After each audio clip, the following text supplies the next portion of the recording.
सभी मार्गों को 4 लेन और 6 लेन किया जा रहा है, 8 लेन किया जा रहा है। प्रधानमंत्री ग्राम सड़क योजना के अंतर्गत 24-25 में लगभग 1000 किलोमीटर सड़क का निर्माण एवं लगभग 2000 किलोमीटर सड़कों का नवीनीकरण होने जा रहा है।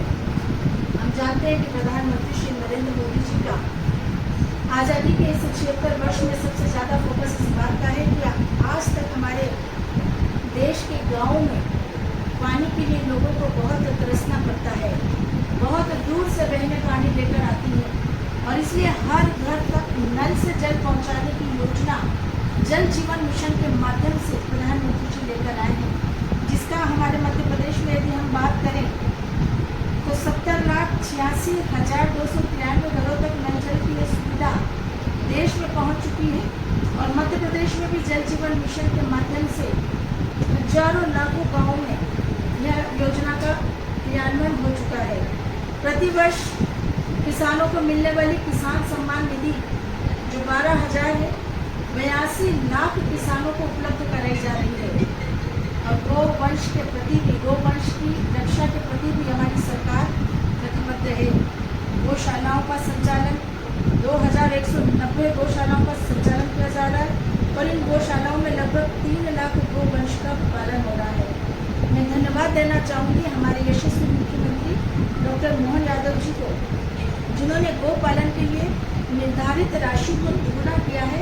पहले प्रति व्यक्ति गाय पर जो राशि 20 रुपये थी, अब उसको बढ़ाकर 40 रुपये किया है और उसके साथ ही साथ 2024-25 के इस वर्ष को गौवंश रक्षा वर्ष के रूप में हमारी सरकार बनाने जा रही है। कृषि के क्षेत्र में भी लगातार जिस प्रकार से मध्य प्रदेश तरक्की के नए आयाम छू रहा है, इस बजट में भी अनेकों प्रावधान हमारे मुख्यमंत्री जी ने इस बजट में किए हैं, जिसमें प्रदेश में सिंचाई के क्षेत्र में समय का लक्ष्य हमारी सरकार ने निर्धारित किया है। हम जानते हैं कि नदी जोड़ो परियोजना हमारे देश के लिए कितनी आवश्यक थी। देश के पूर्व प्रधानमंत्री स्वर्गीय पंडित अटल बिहारी वाजपेयी जी की एक महत्वाकांक्षी योजना थी और वो चाहते थे कि नदी जोड़ो परियोजना के माध्यम से हम देश भर की नदियों को जोड़ने का काम करें, जिससे वर्ष भर वो जल से लबालब रहे और हर खेत तक हम सिंचाई के लिए पर्याप्त जल भी उपलब्ध कराएं और पीने का पानी भी हर गांव तक हम पर्याप्त रूप से पहुंचाने का काम करें। और उस दिशा में अब हमारी सरकार लगातार संकल्पित होकर नदी जोड़ो परियोजना के माध्यम से काम कर रही है, जिसकी एक बाकी मध्य प्रदेश में भी हम सबको दिखाई दी। अभी कुछ दिन पूर्व ही हमारे मुख्यमंत्री जी ने केन बेतवा लिंक परियोजना के पूर्ण होने पर प्रदेश के 10 जिलों के 1900 गाँव में 8,11,000 हेक्टेयर क्षेत्र में वार्षिक सिंचाई सुविधा के साथ साथ 41 लाख की आबादी को पेयजल की सुविधा उपलब्ध कराई है।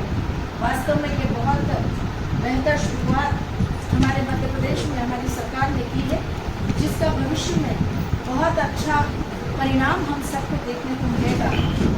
हमारी सरकार प्रतिबद्ध है इस बात के लिए कि मध्य प्रदेश की जनता को अच्छा स्वास्थ्य हम उपलब्ध कराएं और मध्य प्रदेश एक आयुष्मान प्रदेश बने, एक स्वस्थ प्रदेश बने। इस दृष्टि से भी इस बजट में अनेकों प्रावधान किए गए हैं। स्वास्थ्य हमारी सरकार ने इस बार ये निर्णय लिया है कि विभिन्न पदों पर 42,000 से अधिक भर्तियाँ की जा रही है, जिससे मेडिकल सुविधाएं सहज, सुलभ और जरूरतमंदों को प्राप्त हो सकेंगी। हम जानते थे कि अस्पताल तो खुल जाते थे, लेकिन वहाँ पर डॉक्टर्स, नर्स, पैरामेडिकल स्टाफ की बहुत कमी होती थी। मुझे लगता है कि माननीय मुख्यमंत्री जी का यह निर्णय स्वागत योग्य है। 42,000 भर्तियाँ अगर स्वास्थ्य विभाग में होती तो निश्चित रूप से हमारे अस्पतालों में पर्याप्त डॉक्टर, नर्सेस, पैरामेडिकल स्टाफ होगा और प्रदेश की जनता को बहुत लाभ इसका मिलेगा।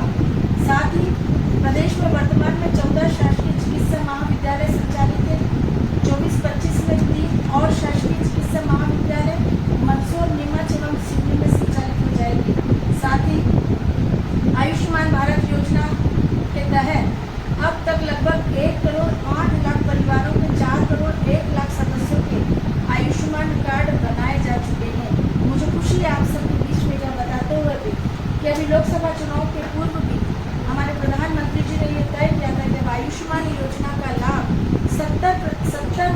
की उम्र से ऊपर वालों को भी मिलेगा।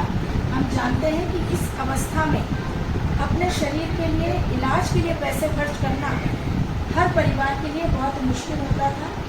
परिवार के बच्चों के लिए भी बड़ा कठिन होता था। लेकिन ऐसे समय में प्रधानमंत्री जी ने 70 वर्ष के ऊपर वालों के स्वास्थ्य का ध्यान रखकर बहुत बड़ी राहत देने का काम किया है।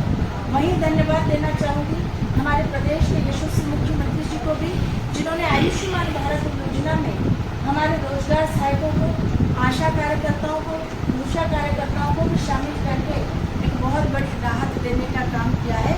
अब ये सब भी आयुष्मान योजना के दायरे में आ जाएंगे। 2, 3, 4